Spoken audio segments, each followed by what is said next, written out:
Dahil sa 188-kilometer coastline ng Bataan, talaga namang mayaman ang probinsya sa seafood.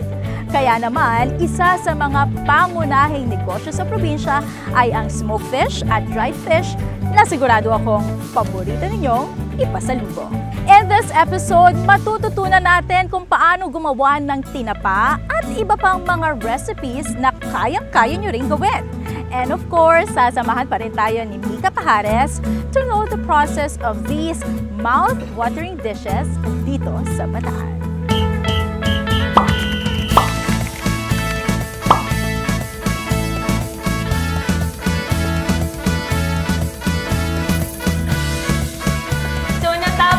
Sa fish capture at sa fish culture. Ngayon naman, ang gagawin natin ay yung fish processing at kasama natin si Marie Chris Carlos.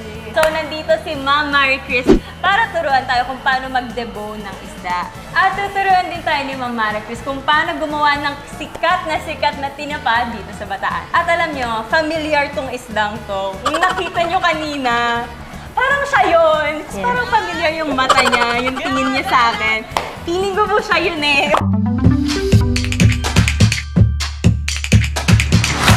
Sa pagtitapa ng bangus, ang una nating gagawin ay kailangan daingin muna natin siya. Lalagyan natin siya ng kaunting split lang dito sa dulo. Konti lang. Yes. So hindi po all hanggang maramdaman mo lang yung buto niya.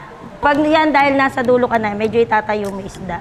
Ganito pa lang itsura ng lamang loob. Oh my gosh. Yeah. Parang nagpa-flashback sa akin ang PBB memories ko. Pag nabuka na natin yung bangus, kailangan nating tanggalin yung internal organs niya or yung mga lamang loob.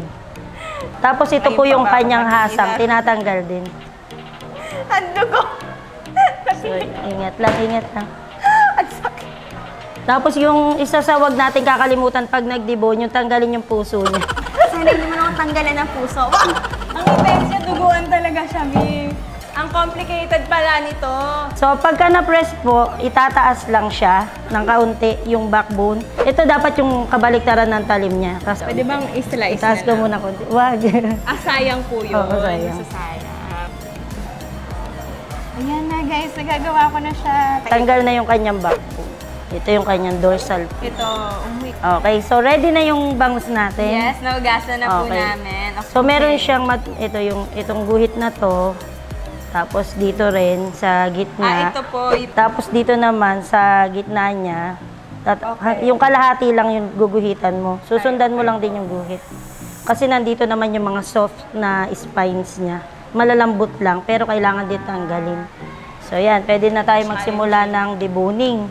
Bali, ang kauna-unang tinik na tatanggalin mo is itong malalaking tinik or tinatawag na rib bones. Akala ko easy-easy lang yun kasi may nabibili pong boneless. Pero at least ngayon natuto ko kung paano magtanggal. Okay, yung susunod natin gagawin is yung magtapa ng boneless bangus. Okay. Kailangan mo nating mag-prepare ng brine solution. Diyan natin papakuluan itong ginawa natin na boneless bangus. Okay. Ito na yung ika-9 cup natin ng tubig. Pag kumulo na siya, saka pa lang natin ilalagay yung inyong boneless na bangus. So, aantayin lang natin tong solution na ginawa ni Ma'am. And ready na ulit tayo para sa boneless tinapa. Finally, nakalipas na po ang 10 minutes and pwede na tayong pumunta sa next station para po mas-smoke na yung fish. Nandito na po tayo sa kitchen ng Bataan School of Fisheries and ito na po yung next step, yung smoking. Okay, so ngayon, kukunin muna natin itong ating boneless bangus na pinakulo natin sa brine solution. Tapos dito sa amin sa Bataan School of Fisheries, ang ginagamit naming pampausok ay sugarcane bagas or bagaso. Kahit 1 hour, pwede na siyang ma-pure. So, isasara na natin para kumapal yung usok niya. At iyon yung mag-pure sa ating tinapa na magbibigay sa kanya ng golden brown na kulay. Yes. Grabe, kanina naaalala ko po, hinuli ko lang po yan. Tapos, dinebone natin. Tapos, sige, nandito na po siya. Parang ang dami niya pong pinagdaanan. Tapos, mamaya kakainin naman natin siya. Hindi pa doon nagtatapos. So, yun, antay lang po tayo ng 1 hour. Then, mamaya makakasama na natin yung mga isda na pinrepare namin.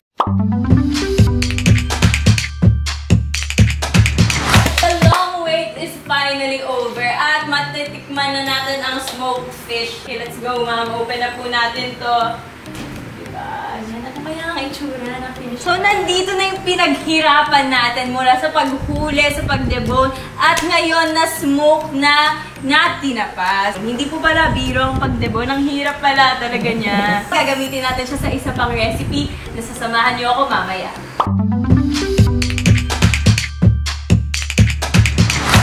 Hello again everyone! And for today's video, kasama naman natin ngayon si Ma'am Antoinette. Yes, so Ma'am Antoinette, today ano po yung lulutuin natin? Bali ngayon, sa Tuyo Gourmet, gagawa tayo ng tomato basil, Tuyo Gourmet pasta.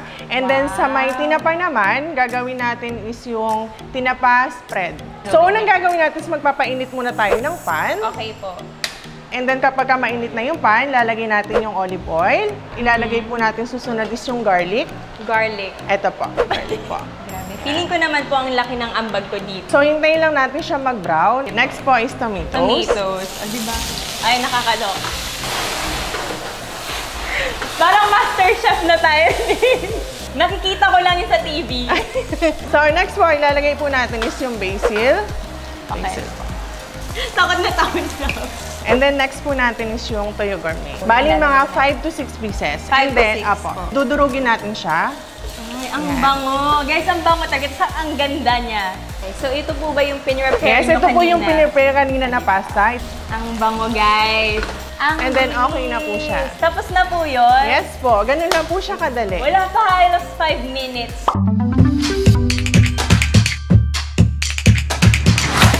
Naman ang next recipe na ituturo sa atin ni Ma'am Antoinette na tinatawag na tinapa spread. So, imimix mo lang lahat ng ingredients. Ano po yung ingredients na So, ang ingredients natin is, una is kailangan natin ng cream cheese, mayonnaise, cream, sugar, lemon, celery, salt and pepper for seasoning, chopped na onions, and then, syempre, yung pinaka main ingredient natin is yung tinapa. So, una natin gagawin is, imimix natin yung cream cheese.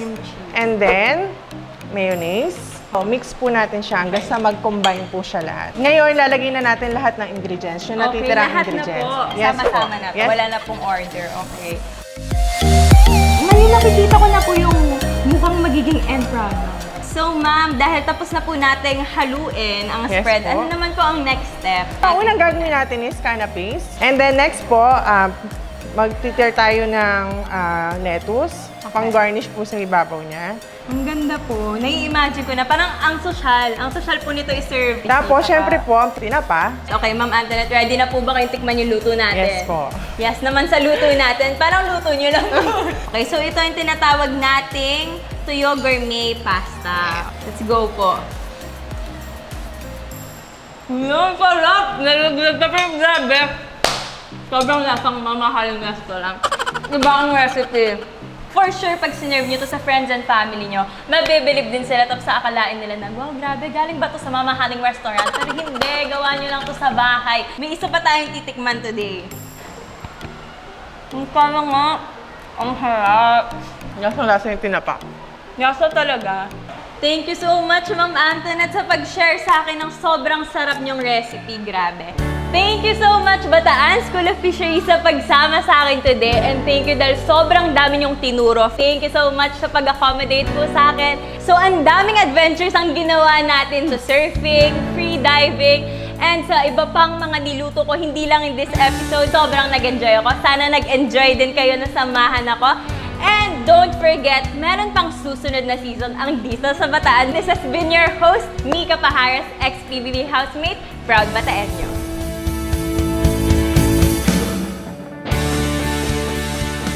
Sa 188-kilometer coastline ng Bataan, napatunayan natin na talagang mayaman tayo, mapa-sea ventures man yan or food ventures. Kaya naman, let's do our best na panatiliin itong malinis para masiguro na mapapakinabangan pa ito ng mga nakatira dito, mga turista at maging ng susunod na henerasyon. And to you, Mika Pahares, thank you so much for joining me and exploring the province. I hope you guys learned a thing or two dito sa ating series, Dito sa Bataan, Beyond the Coastline.